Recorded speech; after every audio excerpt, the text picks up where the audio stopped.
কোনো চুরি করে নেই, তো ডাকাতি করে নেই, মার্ডার করে নেই, দেশের টাকা পাচার করে নেই, মানুষের অধিকার কেড়ে নেই। ভোটের জন্য, গণতন্ত্রের জন্য, স্বাধীনতা সার্বভৌমত্বের জন্য কথা বলছি। সেইটা যদি অপরাধ হয়, এই জালিমের কারাগারে যদি খালেদা জিয়ার মতো, মির্জা ফখরুলদের মতো আমাদেরকেও যেতে হয়, যাব, কিন্তু এর সাথে কোনো আপোষ করব না।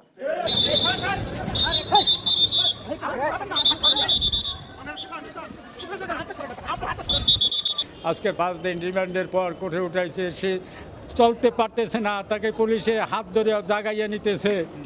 ভিপি নূর এই নামটি আমাদের সকলেরই পরিচিত, আমরা সকলেই জানি তিনি এমন একজন যুবক, তিনি এমন একজন তারুণ্যের অহংকার, তিনি এমন একজন বজ্রকণ্ঠ ধ্বনি বালক, যিনি কখনোই অন্যায়ের সাথে আপোষ করেন না, যিনি কখনোই সত্য কথা বলতে পিছু হটেন না।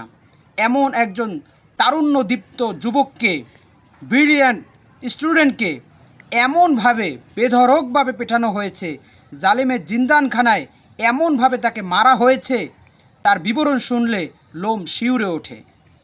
তার আইনজীবী বলেন তাকে ঝুলিয়ে পেটানো হয়েছে। ইভেন যেদিন তাকে বের করা হয়েছে সেদিন সকালেও তাকে ফুটবলের মতো তাকে নিয়ে খেলা হয়েছে, লাথি মেরে এ পাশ থেকে ও পাশে নেওয়া হয়েছে। তার বাবা বলেন আমার ছেলেকে এমনভাবে নির্যাতন করে বের করা হয়েছে যে আমার ছেলের সামনে আমি বাবা বাবা করে আমার নূরকে ডাকছি, কিন্তু নূর আমার ডাকে সাড়া দিচ্ছে না, আমাকে চিনতেই পারছে না আমি যে নূরের বাবা, সে আমার ডাক শুনতেই পাচ্ছে না, সে যেন বধির হয়ে গিয়েছে। জানি না সে আগের মতো আবার ফিরে আসতে পারবে কিনা, নাকি এটাই হবে তার জীবনের শেষ অধ্যায়। তার স্ত্রী বলছেন আমার ছোট ছোট দুটি কচি বাচ্চা, 5 বছরের 1 বছরের দুটো বাচ্চা সারাক্ষণ বাবার অপেক্ষায় বসে থাকে, কখন বাবা আসবে, কখন বাবা ভালোবাসা দিবে, কখন বাবা আদর করবে। তাদের পথ চাওয়াটা শুধু দীর্ঘই হচ্ছে, বাবার আর ফেরা হচ্ছে না। তাদের নাওয়া খাওয়া সব কিছু নিঃশেষ হয়ে গিয়েছে, দিন দিন তারা ধ্বংসের দ্বার প্রান্তে পৌঁছে যাচ্ছে। চলুন এ বিষয়ে কিছু বক্তব্য ও দৃশ্য আমরা ভিডিওর মাধ্যমে দেখে আসি।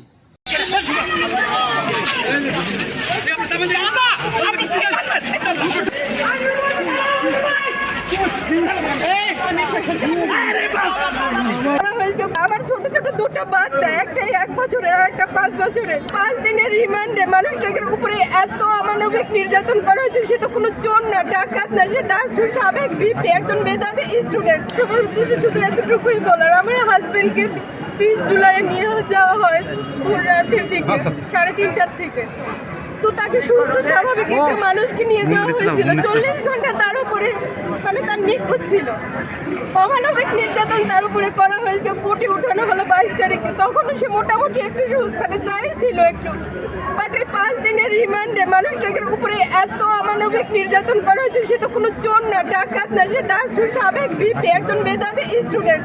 সে হাঁটতে পারতেছে না, তার মানে পা উপরে উঠে, মানে এটা তো কোনো একটা মানে কিভাবে যে বলবো এই কথাগুলো। আমার ছোট ছোট দুটো বাচ্চা, একটাই 1 বছরের আর একটা 5 বছরের। ওরা শুধু শুধু ওর বাবার কথা বলে।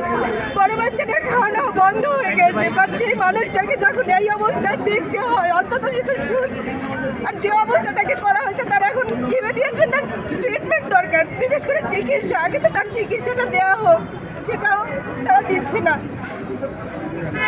বলতে পারতেছি না যে একটা মানুষকে সুস্থ স্বাভাবিক একটা মানুষকে নিয়ে এভাবে কেউ অমানবিক মানে মানবাধিকার তো মানে লঙ্ঘন, মানে আর সে তো মানে সে তো কোনো চোর না, ডাকাত না, আর সে তো এই আন্দোলনের সাথে সম্পৃক্ত ছিল না। তার কোনো সারা শব্দ নাই,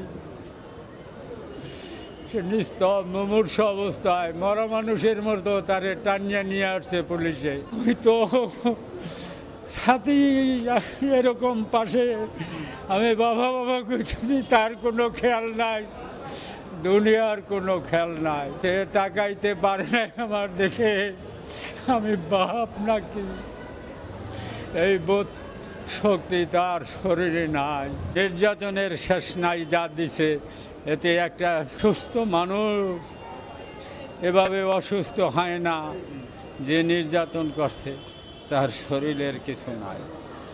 আল্লাহ যদি তার হায়াত দারাজ করে তাহলে সে বাঁচিয়ে থাকবে, তা নাহলে তার বাঁচার পথ আমি দেখি না। 24 ঘন্টা টাইম দিয়েছি শেখ হাসিনাকে পদত্যাগ করার জন্য। অধর্ব, অযোগ্য মহিলা, মিথ্যুক, ধোঁকাবাজ, ভণ্ড, নির্বাচনের নামে প্রহসন করে জোর করে ক্ষমতা দখল করে রেখেছে।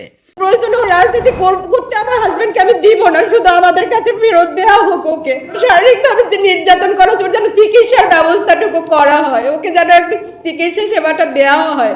ওরা আমাকে ধরেছিল এমন ভাবে, শুধু আমি জানতে চাচ্ছিলাম যে কেন নিয়ে যাচ্ছে। 25শে মার্চের কারো রাত গল্পে বই পড়েছিলাম ছোটবেলায় যখন, ঠিক ওই রাতটা যেন আমার জীবনে নেমে এসেছিল আমার সন্তানদের জন্য।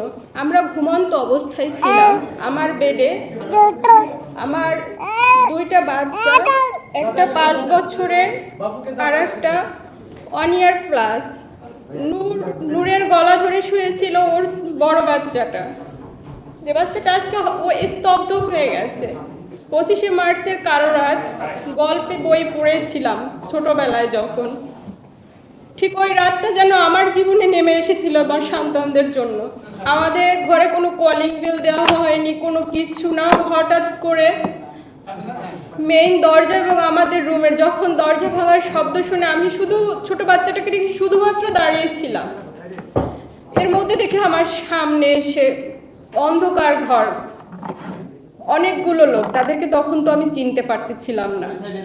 নূর উঠতে পারতেছিল না, বড় বাচ্চাটা ওর গলাটা জড়িয়ে ধরেছিল।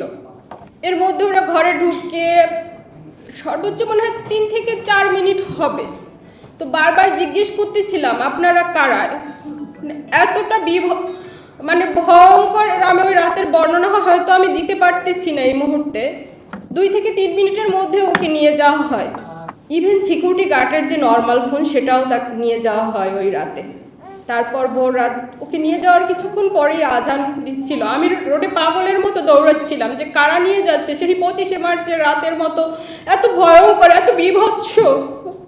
আমার মানে কিছু কথা আসলেই বলতে আমার খুব কষ্ট হচ্ছে আজকে।